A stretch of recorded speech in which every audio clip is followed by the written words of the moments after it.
Everyone আজি এইটো ভিডিঅ'ত আমি আলোচনা কৰিম আসাম ইয়াৰবুক 2023 20টা অতিকৈ গুৰুত্বপূৰ্ণ প্ৰশ্ন আৰু এইটো দেখা যায় যে অসমৰ যিকোনো কম্পিটিটিভ এক্সামত আসাম ইয়াৰবুকৰ পৰা বহুতো কুৱেশ্যন আহি আছে গতিকে ভিডিঅ'টি সম্পূৰ্ণ চাব বহুতে ইম্পৰ্টেণ্ট হ'ব ভাল লাগিলে লাইক শেয়াৰ আৰু সাবস্ক্ৰাইব কৰিবলৈ নাপাহৰিব বলক ভিডিঅ'টি আৰম্ভ কৰোঁ আজি আমাৰ প্ৰথম প্ৰশ্নটো আছে which of the following is the first high school of Assam অসমত স্থাপন কৰা প্ৰথমখন হাই স্কুলৰ নাম কি অপশন কেইটাৰ ভিতৰত আমাৰ শুদ্ধ অপশনটো হ'ব অপশন বি কটন কলেজিয়েট হাই স্কুল এইখনেই হয় কি অসমৰ সৰ্বপ্ৰথম হাই স্কুল আৰু ইয়াক কেতিয়া এষ্টাব্লিছ কৰা হৈছিল এইখিনিও চাই যাব এষ্টাব্লিছ কৰা হৈছিল 1835 খ্ৰীষ্টাব্দত আৰু এইটোৱে কি হয় নৰ্থ ইষ্টৰ ভিতৰত প্ৰথমখন হাই স্কুল হয় এইটো মনত ৰাখিব নৰ্থ ইষ্টৰ ভিতৰত প্ৰথম বুলি ক'লেও এইটোৱে হ'ব আৰু অসমৰ ভিতৰত প্ৰথম বুলি ক'লেও কটন কলেজিয়েট হাই স্কুলে হ'ব বলক নেক্সট প্ৰশ্নটো লৈ যাওঁ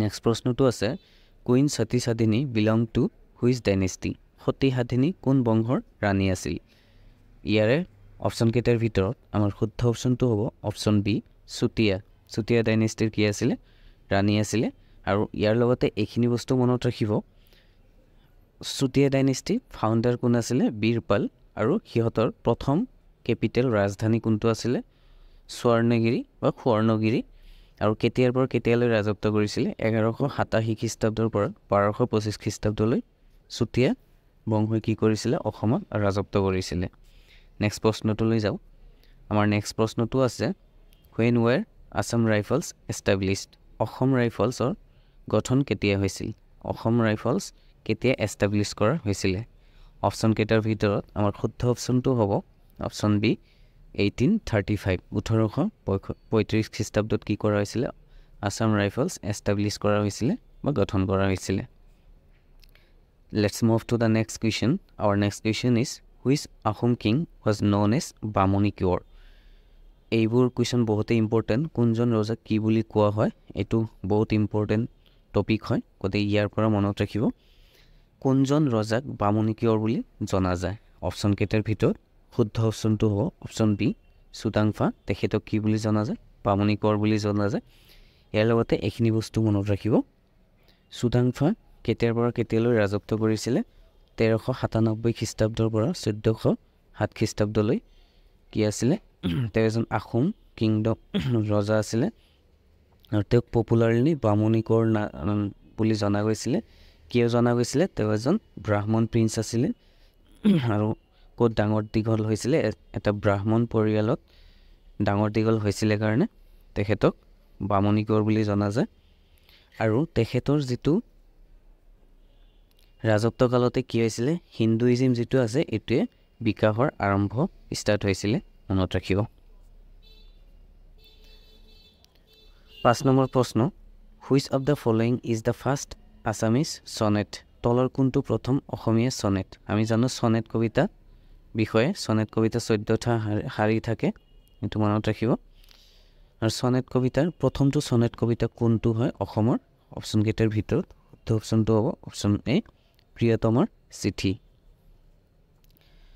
আৰু প্ৰিয়তমৰ চিঠিটো কোনে লিখিছিলে এইখিনি মনত ৰাখিব হেমচন্দ্ৰ গোস্বামীয়ে লিখিছিলে আৰু পাব্লিছ ক'ত কৰিছিলে কোনটো আলোচনীত কৰিছিলে জোনাকীত আৰু জোনাকী কেতিয়া প্ৰকাশ পাইছিলে 1889 খ্ৰীষ্টাব্দত আৰু জোনাকীৰ প্ৰথম সম্পাদক কোন আছিলে চন্দ্ৰকুমাৰ আগৰৱালা এইখিনিও মনত ৰাখিব জোনাকী যুগৰ ত্ৰিমূৰ্তি বুলি কাক কোৱা হয় হেমচন্দ্ৰ গোস্বামী চন্দ্ৰকুমাৰ আগৰৱালা আৰু লক্ষ্মীনাথ বেজবৰুৱা তেখেতক তিনিজনক ত্ৰিমূৰ্তি বুলি কোৱা হয় জোনাকী যুগৰ এইটো মনত ৰাখিব বলক নেক্সট প্ৰশ্নটো লৈ যাওঁ আমাৰ নেক্সট প্ৰশ্নটো আছে which of the following district of Assam has the lowest লিটাৰেচি rate অসমৰ তলৰ কোনখন জিলাৰ সাক্ষৰতাৰ হাৰ সৰ্বনিম্ন অপশন কেইটাৰ ভিতৰত সৰ্বনিম্ন বুলি কৈছে গতিকে শুদ্ধ অপশনটো হ'ব ধুবুৰী আৰু যদি সৰ্বোচ্চ লিটাৰেচি ৰেট সাক্ষৰতাৰ হাৰ বুলি কয় তেতিয়াহ'লে হ'ব কামৰূপ মেট্ৰত আছে 88.71% লিটাৰেচি ৰেট আৰু লয়েষ্ট আছে ধুবুৰী ডিষ্ট্ৰিক্ট ইয়াতে আছে 58.31% লিটাৰেচি ৰেট নেক্সট প্ৰশ্নটো লৈ যাওঁ নেক্সট প্ৰশ্নটো আছে in which year did Kaziranga national park became A tiger reserve national পাৰ্কৰ ওপৰতো এটা কুৱেশ্যন আহে বহুতে ইম্পৰ্টেণ্ট হয় কিমান চনত কাজিৰঙা ৰাষ্ট্ৰীয় উদ্যানৰ ৰাষ্ট্ৰীয় উদ্যান বাঘ সংৰক্ষিত বনাঞ্চলত পৰিণত হৈছিল? অপশ্যন কেইটাৰ ভিতৰত আমাৰ শুদ্ধ অপশ্যনটো হ'ব অপশ্যন এ 2006 চনত। 2006 চনত কাজিৰঙা নেশ্যনেল পাৰ্কটো কি কৰা হৈছিলে? বাঘ সংৰক্ষিত বনাঞ্চল হিচাপে ঘোষণা কৰা হৈছিলে। ইয়াৰ লগতে এই বস্তুকেইটাও বহুতেই গুৰুত্বপূৰ্ণ হয়। নেশ্যনেল পাৰ্ক হিচাপে কেতিয়া ঘোষণা কৰা হৈছিলে? 1974 চনত 1974ত কি কৰা হৈছিলে? কাজিৰঙা নেশ্যনেল পাৰ্ক হিচাপে স্বীকৃতি দিয়া হৈছিলে। আৰু ইউনেস্কো ৱৰ্ল্ড হেৰিটেজ চাইট হিচাপে কেতিয়া স্বীকৃতি দিয়া হৈছিলে? 1985 চনত। আৰু টাইগাৰ ৰিজাৰ্ভ হিচাপে কেতিয়া স্বীকৃতি দিয়া হৈছিলে? 2006 চনত।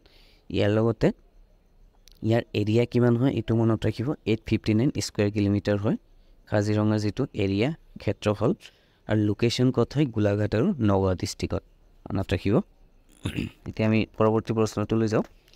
পৰৱৰ্তী প্ৰশ্নটো আছে who was the founder of ব্ৰাহ্মণ ছ'চাইটি? ব্ৰাহ্ম সমাজৰ প্ৰতিষ্ঠাপক কোন? অপশ্যন কেইটাৰ ভিতৰত শুদ্ধ অপশ্যনটো হ'ব ৰাজা ৰামমোহন ৰয়। বহুতেই ইম্পৰ্টেণ্ট কুৱেশ্যন। আৰু কেতিয়া প্ৰতিষ্ঠা কৰা হৈছিলে? 1828 খ্ৰীষ্টাব্দত। আৰু পোনপ্ৰথমে ক'ত কৰা হৈছিলে? কেলকাতা, আৰু এতিয়া কলকাতা বুলি জনা যায়, মনত ৰাখিব। 9 নম্বৰ প্ৰশ্ন by which act the governor of Bengal became governor general of Bengal? কোনখন আইনৰ দ্বাৰা বংগৰ গভৰ্ণৰগৰাকীক গভৰ্ণৰ জেনেৰেল পদবীলৈ উন্নীত কৰা হৈছিল? অপশ্যন কেইটাৰ ভিতৰত শুদ্ধ অপশ্যনটো হ'ব অপশ্যন বি ৰেগুলেটিং এক্ট 1773। লগতে এইটো মনত ৰাখি দিব। বাকী অপশ্যন কেইটা গভৰ্ণমেণ্ট অফ ইণ্ডিয়া কেতিয়া হৈছিলে? Government of India act 1935, government of India act 1858, এইকেইটাও মনত ৰাখিব। আৰু পিটছ ইণ্ডিয়া এক্ট 1784, লগতে এইকেইটাও মনত ৰাখি দিব। নেক্সট কুৱেশ্যনলৈ যাওঁ। আমাৰ 10 নম্বৰ প্ৰশ্নটো আছে when did the Cripps mission come to India? ভাৰতলৈ কেতিয়া ক্ৰিপছ মিছন আহিছিল? অপশ্যন কেইটাৰ ভিতৰত শুদ্ধ অপশ্যনটো হ'ব অপশ্যন বি মাৰ্চ 1942ত ক্ৰিপছ মিছন অসমলৈ আহিছিলে। আৰু তেখেতে কি কৰিছিলে? দ্বিতীয় বিশ্বযুদ্ধৰ সময়ত সিহঁতক ভাৰতক কি বিচাৰিছিলে? সমৰ্থন বিচাৰিছিলে তেতিয়া। সেইকাৰণে কি আহিছিলে? ক্ৰিপছ মিছন ভাৰতলৈ আহিছিল। 11 নম্বৰ প্ৰশ্ন when did the peasants revolt of Rangia take place? ৰঙিয়াৰ কৃষক বিদ্ৰোহ কেতিয়া সংঘটিত হৈছিল? অপশ্যন কেইটাৰ ভিতৰত শুদ্ধ অপশ্যনটো হ'ব অপশ্যন ডি 1893। 1893 খ্ৰীষ্টাব্দত কি হৈছিলে? ৰঙিয়াৰ যিটো কৃষক বিদ্ৰোহ হৈছিলে সেইটো সংঘটিত হৈছিলে 1893 খ্ৰীষ্টাব্দত। পৰৱৰ্তী প্ৰশ্নটোলৈ যাওঁ। 12 নম্বৰ প্ৰশ্নটো আছে the 1857 revolt started from which place? 1857 চনৰ বিদ্ৰোহ ক'ৰ পৰা আৰম্ভ হৈছিলে? অপশ্যন কেইটাৰ ভিতৰত আমাৰ শুদ্ধ অপশ্যনটো হ'ব অপশ্যন এ মিৰাট। মিৰাটৰ পৰা কি হৈছিলে? যিটো আমাৰ চিপাহী বিদ্ৰোহ সেইটো আৰম্ভ হৈছিলে। লগতে এইখিনি বস্তু মনত ৰাখি দিব। চিপাহী বিদ্ৰোহ কেতিয়া সংঘটিত হৈছিলে? কেতিয়াৰ পৰা? 10 মে 1857 খ্ৰীষ্টাব্দৰ পৰা। আৰু ইয়াৰ দ্বাৰা কি হৈছিলে? ব্ৰিটিছ যিটো ৰুল আছিলে, ব্ৰিটিছ ইষ্ট ইণ্ডিয়া কোম্পানীৰ যিটো ৰুল আছিলে, শাসন আছিলে, এইটো কি হয়? এণ্ড হয়, অন্ত পৰে। আৰু চিপাহী বিদ্ৰোহৰ প্ৰথমজন শ্বহীদ কোন আছিলে? মংগল পাণ্ডে। এইটো মনত ৰাখিব। আৰু চিপাহী বিদ্ৰোহত যোগদান কৰা অসমৰ পৰা কোনে লিডাৰশ্বিপ লৈছিলে? নেতৃত্ব লৈছিলে মণিৰাম দেৱান। এইটো মনত ৰাখি দিব। 13 নম্বৰ প্ৰশ্নটো চাওঁ হুৱেৰ আৰ দ্য বাৰে চহৰীয়া ভাওনা ফেষ্টিভেল হেল্ড? বাৰে চহৰীয়া ভাওনা উৎসৱ ক'ত অনুষ্ঠিত হয়? অপশ্যন কেইটাৰ ভিতৰত শুদ্ধ অপশ্যনটো হ'ল জামুগুৰিহাট, নগাঁৱৰ। ইয়াতে কি হয়? বাৰে চহৰীয়া ভাওনা যিটো হয় এইটো অনুষ্ঠিত হয়। 13 নম্বৰ প্ৰশ্নটো চাওঁ। 14 নম্বৰ প্ৰশ্ন which British official was killed during Phulguri Dhawa? Phulguri ধাৱাত সময়ত কোনগৰাকী ব্ৰিটিছ বিষয়াক হত্যা কৰা হৈছিলে? অপশ্যন কেইটাৰ ভিতৰত আমাৰ শুদ্ধ অপশ্যনটো হ'ব অপশ্যন চি, সেইটো অপশ্যন বি হ'ব লাগিছিলে। লিউটেনেণ্ট সিংগাৰ তেখেতক কি কৰা হৈছিলে? হত্যা কৰা হৈছিলে। আৰু এইটো কেতিয়া হৈছিলে?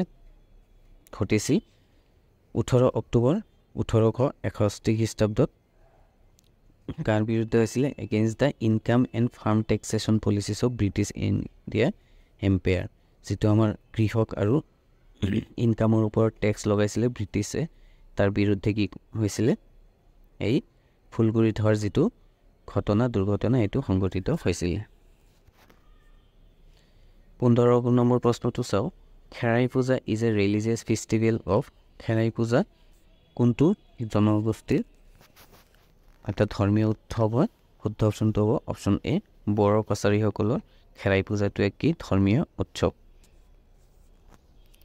16 নম্বৰ প্ৰশ্নটো চাওঁ India shares maximum length of border with which country ভাৰতে কোনখন দেশৰ সৈতে সৰ্বোচ্চ সীমা ভাগ কৰে অপশ্যনকেইটাৰ ভিতৰত আমাৰ শুদ্ধ অপশ্যনটো হ'ব অপশ্যন বি বাংলাদেশৰ লগত কি কৰে ভাৰতে আটাইতকৈ ডাঙৰ লেণ্ড বৰ্ডাৰ শ্বেয়াৰ কৰে আৰু যদি মিনিমাম বুলি কয় আফগানিস্তান হ'ব 106 কিলোমিটাৰ আৰু বাংলাদেশে টোটেল কিমান বাউণ্ডাৰী শ্বেয়াৰ কৰে ভাৰতৰ লগত 4996 কিলোমিটাৰ এইটো হ'ব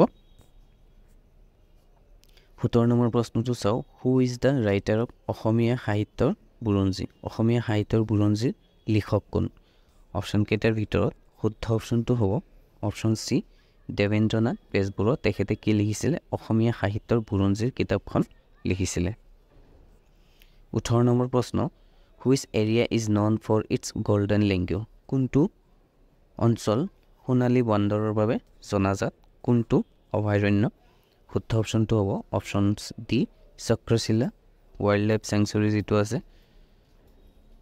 সেইটো কিহৰ বাবে বিখ্যাত হয় সোণালী বান্দৰৰ বাবে বিখ্যাত হয় মনত ৰাখিব আৰু এইটো ক'ত অৱস্থিত হয় কোকৰাঝাৰ আৰু ধুবুৰী জিলাত মেক্সিমাম কোকৰাঝাৰ জিলাতে আৰু কিছু অংশ ধুবুৰী ডিষ্ট্ৰিক্টতো আছে ইয়াতে স্পেলিংটো মিষ্টেক হৈছে ধুবুৰী আৰু ইয়াৰ এৰিয়াটো কিমান হয় 45.56 স্কুৱেৰ কিলোমিটাৰ হয় আৰু কেতিয়া এষ্টাব্লিছ হৈছিলে 1966 খ্ৰীষ্টাব্দত এষ্টাব্লিছ হৈছিলে মনত ৰাখিব 19 নম্বৰ প্ৰশ্নটো চাওঁ in which year Bhupen Hazarika was awarded with দাদা চাহেব ফাল্কে এৱাৰ্ড কোন বছৰত ভূপেন হাজৰিকাক দাদা চাহেব ফাল্কে এৱাৰ্ড বঁটাৰে সন্মানিত কৰা হৈছিল অপশ্যনকেইটাৰ ভিতৰত শুদ্ধ অপশ্যনটো হ'ব অপশ্যন চি 1992 আৰু 2023 দাদা চাহেব ফাল্কে এৱাৰ্ড কাক দিয়া হৈছে এইটো মনত ৰাখি দিব ৱাহিদাৰ ৰহমান আৰু কোনখন মুভি বলিউডৰ এখন অতি জনপ্ৰিয় মুভি বহুতেই ভাল মুভি ৰকেটৰী যেতিয়া আছিলে ৰকেটৰী সেইটো মুভিৰ কাৰণে ৱাহিদাৰ ৰহমানক কি কৰা হৈছিলে দাদা চাহেব ফাল্কে এৱাৰ্ড প্ৰদান কৰা হৈছে 20 নম্বৰ আৰু আজি অন্তিমটো প্ৰশ্ন from which year the Assam দিৱস অৰ চুকাফা দিৱস ইজ চেলিব্ৰেটেড অন 2 ডিচেম্বৰ কোন বছৰৰ পৰা 2 ডিচেম্বৰত অসম দিৱস বা চুকাফা দিৱস পালন কৰা হয় অপশ্যনকেইটাৰ ভিতৰত মোৰ শুদ্ধ অপশ্যনটো হ'ব